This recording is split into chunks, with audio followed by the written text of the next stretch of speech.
রুদ্রাভিষেক, এই কথাটা আমরা বারবার বলে থাকি এবং এখন তো খুবই শোনা যায় মানুষের মুখে। এর তাৎপর্য কি, গুরুত্ব কি? শুক্ল যজুর্বেদের যে মাধ্যন্দিন শাখা, অনেক শাখা বেদের হয়, তার মধ্যে ওই মাধ্যন্দিন শাখার 176টা শ্লোক, কিন্তু সেই শ্লোকটা একদম পরপর লেখা নেই শুক্ল যজুর্বেদে। এই যে 176টি শ্লোকের সংকলন, একে বলা হয় রুদ্রাষ্টাধ্যায়ী। এই শ্লোকগুলিকে পরপর বিধিবদ্ধভাবে উচ্চারণ করে উদাত্ত, অনুদাত্ত, স্বরিত, এই 3টে স্বরে মন্ত্রের উচ্চারণ হয়। এইগুলো যদি আমরা পাঠ করতে পারি তাহলে এই গোটা পাঠটার যেটা নাম সেটাই হচ্ছে রুদ্রী পাঠ।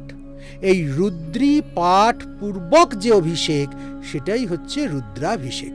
রুদ্রাভিষেকের কিন্তু অসীম মাহাত্ম্য।